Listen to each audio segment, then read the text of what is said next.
जो कैंडिडेट्स जो हैं उनको समय दिया जाएगा कि कैंडिडेट्स जो हैं वो अपने नाम वापस ले सकते हैं। अब क्या होगा कि सपोज करो कि एक पार्टी से दो कैंडिडेट्स जो हैं वो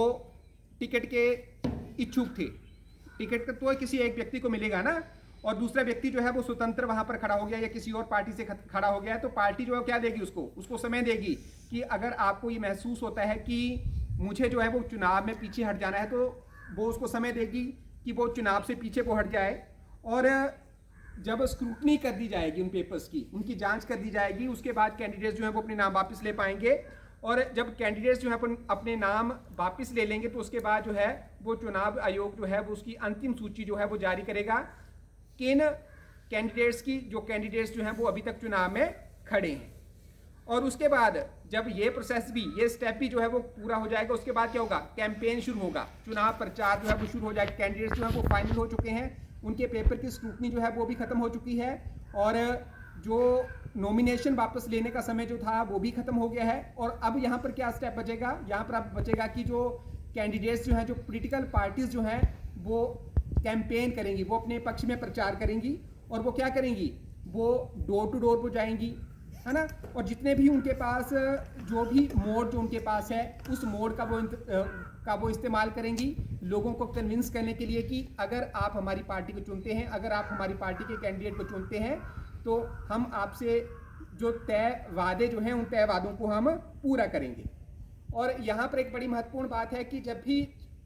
चुनाव से पहले जो है वो चुनाव प्रचार जो है वो किया जाता है, उसका एक समय दिया जाता है, और उसके पहले जब चुनाव होने वाला है तो उससे पहले का समय जो उसको हम साइलेंस पीरियड बोलते हैं। साइलेंस पीरियड मतलब कि चुनाव होने से 24 या 48 घंटे पहले जो है वो कोई भी पॉलिटिकल पार्टी जो है वो ओपनली जो है वो अपना चुनाव प्रचार नहीं करेगी। कारण उसका ये है कि इलेक्शन कमीशन को ये लगा कि जो लोग जो हैं वो बिना किसी के प्रभाव के लोग जो हैं वो अपने जो है वो मन से या अपनी समझ से जो है वो अपने कैंडिडेट को जो है वो वोट करें, है ना। तो ऐसी चीज़ें जो हैं वो यहाँ पर उनको मतलब चुनाव प्रचार के बाद जो है जिसको हम साइलेंस पीरियड बोलेंगे उसको ऑब्जर्व वहाँ पर किया जाएगा। और उसके बाद जो है जब ये भी प्रोसेस जो कंप्लीट हो जाएगा उसके बाद क्या होगा, उसके बाद जो है वो जो पोलिंग डे जो है उसके दिन के लिए तैयारियाँ की जाएंगी। पोलिंग डे जिस दिन चुनाव होगा तो उसके लिए सबसे बड़ा पहला स्टेप ये होगा कि वहाँ पर जो चुनाव मतदान केंद्र जो है उनकी स्थापना पर वहाँ पर की जाएगी। सबसे पहला स्टेप इलेक्शन कमीशन ये करेगा कि जो चुनाव मतदान केंद्र जो है उनको स्थापित करेगा, उनको फाइनल करेगा, और उसके बाद वो क्या करेगा, जो ईवीएम्स या वीवीपैट्स जो है जिनका या वो मटेरियल जिसका इस्तेमाल जो है उस चुनाव में किया जाएगा, उस मटेरियल की वो पूरी जांच करेगा